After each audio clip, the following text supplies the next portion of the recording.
आज हम कक्षा 10वीं की भूगोल की पुस्तक का पाठ 3 पढ़ेंगे। तो पाठ 3 है पाठ 3 प्राकृतिक संरचना एवं अपवाह तंत्र। तो सबसे पहले आप जान लीजिए कि प्राकृतिक किसे कहते हैं। प्राकृतिक माने जो हमें निसर्ग के द्वारा नैसर्गिक तौर पर जो हमें कुदरत से प्राप्त है, जैसे पर्वत, पहाड़, मैदान, नदियाँ, ये सब हमें कुदरती प्राप्त है। तटीय प्रदेश है ना, ये तट जो है ये हमें कुदरती मिले हैं, मनुष्य ने नहीं बनाए। तो जो हमें कुदरत द्वारा, निसर्ग द्वारा, प्रकृति द्वारा प्राप्त होता है उसे हम प्राकृतिक संरचना कहते हैं। ठीक है, तो इस प्राकृतिक संरचना के अनुसार अब हम पढ़ेंगे इस पाठ में भारत और ब्राज़ील के बारे में जानकारी प्राप्त करेंगे कि प्राकृतिक संरचना के अनुसार इन भागों को कैसे कैसे भागों में बांटा गया है। तो सबसे पहले आज हम भारत के बारे में पढ़ेंगे।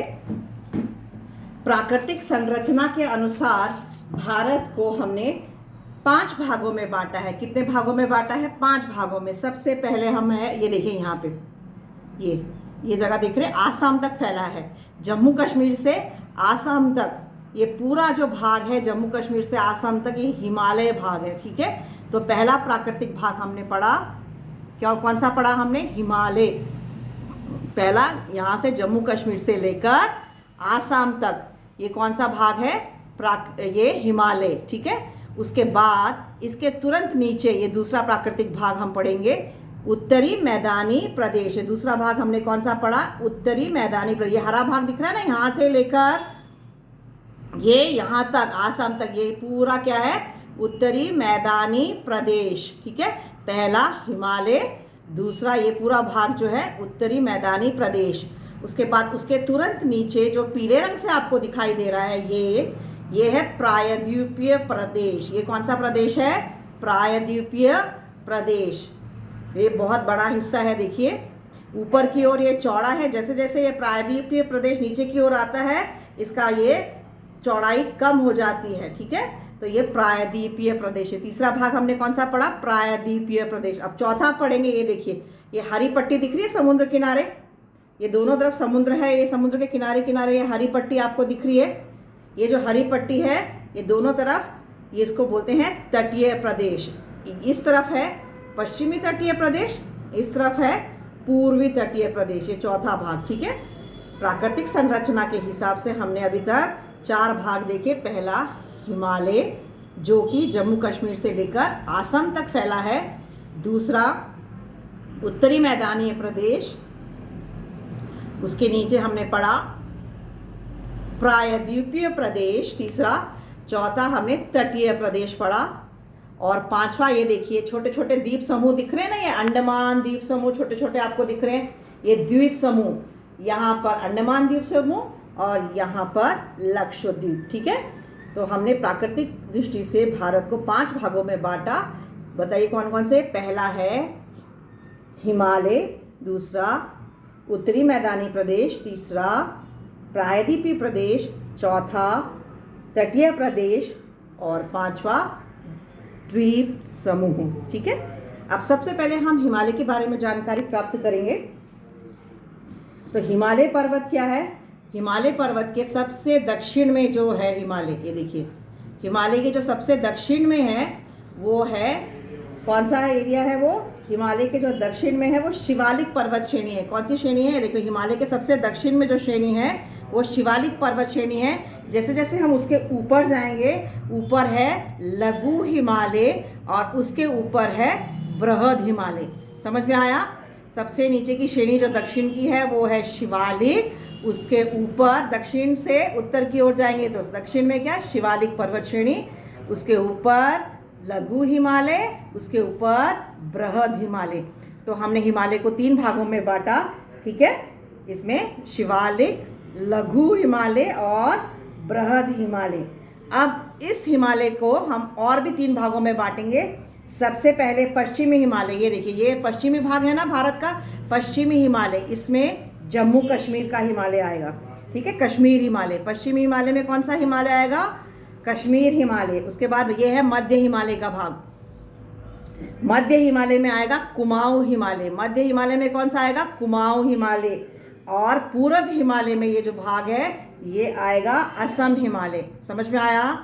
देखो मैं वापस एक बार दोहराती हूँ, पहले हमने प्राकृतिक प्रदेश पढ़े, भारत को हमने प्राकृतिक दृष्टि से 5 भागों में बांटा है ना, हिमालय, उसके बाद मैदानी प्रदेश, उत्तरी मैदानी प्रदेश, उसके बाद प्रायद्वीपीय प्रदेश, तटीय प्रदेश और द्वीप समूह। उसके बाद फिर हमने हिमालय के बारे में जानकारी की प्राप्त की। पहला हिमालय को क्या है, सबसे नीचे का भाग, दक्षिण का भाग जो हिमालय का है। हिमालय में बहुत सी पर्वत श्रेणियां हैं, एक नहीं, ये समानांतर पर्वत श्रेणियां हैं। तो सबसे पहले जो हिमालय का निर्माण का निचला भाग है जो दक्षिण की ओर है उसको शिवालिक के नाम से जाना जाता है। उसके बाद उसके ऊपर आएगा लघु हिमालय और सबसे ऊपर बृहद हिमालय। समझ में आया? और इस हिमालय को फिर हमने 3 भागों में बांटा। पहला पश्चिमी हिमालय जिसमें कश्मीर हिमालय आएगा, दूसरा मध्य हिमालय जिसमें कुमाऊं हिमालय आएगा, तीसरा पूर्व हिमालय जिसमें असम हिमालय आएगा। ठीक है, उसके बाद हम दूसरा देखेंगे मैदानी प्रदेश। मैदानी प्रदेशों में देखो, अब हम मैदानी प्रदेशों के बारे में जानकारी प्राप्त करेंगे। हिमालय के दक्षिण में, ये पूरा दक्षिण का जो हिमालय के दक्षिण का भाग है, राजस्थान से लेकर असम तक, ये देखिए हरा भाग दिख रहा है ना, राजस्थान से लेकर असम तक ये पूरा, ये क्या है, उत्तरी मैदानी प्रदेश है। समझ में आया? ये पूरा उत्तरी मैदानी प्रदेश है। ठीक है, तो उसके विभाग भी हमने अलग अलग प्रकार के किए। ये देखिए यहाँ पे पूरा गंगा नदी है, गंगा ब्रह्मपुत्र नदी यहाँ से बहती है। तो पहला भाग आएगा गंगा का मैदान, ये पूरा गंगा का मैदान है। दूसरा है यहाँ पे राजस्थान व थार का रेगिस्तान, यहाँ पूरा रेगिस्तानी इलाका है ना। और उसके बाद ये पंजाब का क्या आएगा, पंजाब का मैदानी प्रदेश। ठीक है, तो ये गंगा, यहाँ पे देखो गंगा ब्रह्मपुत्र और उसकी सहायक नदियाँ यहाँ से बहती हैं और ये यहाँ आकर मिलती हैं। ठीक है, और यहाँ जब वो मिलती हैं तो ये सबसे बड़ा वो त्रिभुज प्रदेश बनाती हैं, जो विश्व का सबसे बड़ा डेल्टा या त्रिभुज प्रदेश बनता है, जिसका नाम सुंदरबन का डेल्टा। ये देखिए यहाँ पे सुंदरबन का डेल्टा है, विश्व का सबसे बड़ा त्रिभुज प्रदेश। परीक्षा में कई बार पूछा जाता है, विश्व का सबसे बड़ा त्रिभुज प्रदेश का नाम बताइए, तो ये सुंदरबन का डेल्टा। उसके बाद दूसरा है थार का रेगिस्तान, है ना। ये रेगिस्तान क्या है, ये उत्तर भारत मैदान के पश्चिमी भाग में थार का रेगिस्तान है। उत्तर भारत है ना, उसके पश्चिमी भाग में, देखिए पश्चिमी दिशा है, पश्चिमी भाग में थार का रेगिस्तान है। ये भी पूरा रेतीला भाग है। समझ में आया? ये भी मैदानी प्रदेश है। उसके बाद पंजाब का मैदानी प्रदेश, ये सबसे उपजाऊ प्रदेश है और यहाँ पर बड़े पैमाने पर यहाँ पर क्या होता है, कृषि का उत्पादन किया जाता है। तो ये मैदानी प्रदेश हो गए। और अब मैदानी प्रदेशों के नीचे दक्षिण में देखो, उसके नीचे जो ये वाला भाग है ये प्रायद्वीपीय प्रदेश, ये उत्तर से लेकर प्रायद्वीपीय प्रदेश दक्षिण तक फैला हुआ भाग, उत्तर से लेकर दक्षिण तक फैला हुआ भाग ये प्रायद्वीपीय प्रदेश है। उत्तर में ये चौड़ा है और जैसे जैसे दक्षिण की ओर जाएगा ये कैसा है, संकरा होता जाता है। समझ में आया? इसमें अनेक पर्वत हैं और अनेक पठार हैं। समझ में आया? यहाँ पे देखिए ये पर्वत, पठार और नदियाँ इस प्रायद्वीपीय प्रदेश में पाई जाती हैं। इसके बाद तटीय प्रदेश देखेंगे, ये है पश्चिमी तटीय प्रदेश और ये है पूर्वी तटीय प्रदेश। तो दोनों में अभी हम अंतर देखेंगे। ये जो पश्चिमी तटीय प्रदेश है ये अरब सागर, यहाँ देखिए ये पूरा अरब सागर है। ये पश्चिमी तटीय प्रदेश अरब सागर से लगा है, जबकि पूर्वी तटीय प्रदेश बंगाल की खाड़ी से लगा हुआ है। ठीक है, पश्चिमी तटीय प्रदेश अरब सागर से लगा है और पूर्वी तटीय प्रदेश बंगाल की खाड़ी के साथ लगा हुआ। ये पूरा बंगाल की खाड़ी है, इधर से लगा हुआ जो प्रदेश है वो पूर्वी तटीय प्रदेश है। ठीक है, और ये वाला जो पश्चिमी तटीय प्रदेश है ये कम चौड़ा है और पूर्वी तटीय प्रदेश की चौड़ाई आप देख रहे हैं कितना चौड़ा है। ये पश्चिमी तटीय प्रदेश कम चौड़ा है और पूर्वीय तटीय प्रदेश अधिक चौड़ा है। समझ में आया? यहाँ पर क्या मिला हमें, त्रिभुज प्रदेश। यहाँ पर क्या है, त्रिभुज प्रदेश पाए जाते हैं। कहाँ पर, पूर्वी तटीय प्रदेशों के यहाँ, और पश्चिमी तटीय प्रदेशों के मुहानों पर खाड़ियाँ दिखाई देती हैं। समझ में आया? इसके बाद में द्वीप समूह। अब द्वीप समूह में देखो 5वें नंबर पे ये द्वीप समूह है। बंगाल की खाड़ी में अंडमान द्वीप समूह है, बंगाल की खाड़ी में अंडमान द्वीप समूह है। और इस अंडमान द्वीप समूह में एक ही बैरन द्वीप जो है भारत का एकमात्र सक्रिय ज्वालामुखी पाया जाता है। इस बैरन द्वीप, समझ में आया? यहाँ पर एक ही ये है बैरन द्वीप में जो ज्वालामुखी पाया जाता है वो सक्रिय ज्वालामुखी है। सक्रिय माने अभी भी उसमें से लावा का उद्गार होता है। तो कहाँ पर पूछा जाएगा, भारत में ऐसा कहाँ पर है जहाँ पर एकमात्र सक्रिय ज्वालामुखी पाया जाता है? तो क्या लिखेंगे आप उसमें? बैरन द्वीप पर एकमात्र। ये है बैरन द्वीप पर एकमात्र भारत का सक्रिय ज्वालामुखी पाया जाता है।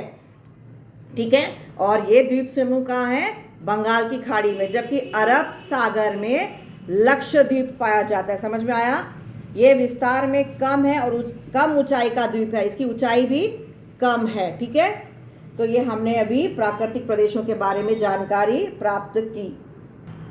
ये ब्राज़ील का मानचित्र है। ब्राज़ील को भी प्राकृतिक विभागों में बांटा गया है। इसके मुख्यतः प्राकृतिक विभाग हैं। पहला उच्च भूमि का भाग, ये देखिए उच्च भूमि का यहाँ दिखाया है ना, गुयाना उच्च भूमि और ये ब्राज़ील उच्च भूमि। ठीक है, ये उच्च भूमि का पहला भाग। दूसरा है इसका विशाल कगार और तीसरा तटीय प्रदेश। ये तटीय प्रदेश देखो, नदी के किनारे ये है तट, नदी के ये समुद्र के किनारे किनारे के भाग ये तटीय प्रदेश। ठीक है, और फिर ये मैदानी प्रदेश, ये जो बीच में दिखाया गया है ये मैदान, समझ में आया? ये मैदानी प्रदेश है। ठीक है, तो ये इसके भी प्रमुख विभाग कौन कौन से हैं? पहला उच्च भूमि, ये उच्च भूमि का भाग है। दूसरा है विशाल कगार, तीसरा है ये तटीय प्रदेश और चौथा है ये मैदानी प्रदेश। इन प्रदेशों में इनको बांटा गया है। ठीक है।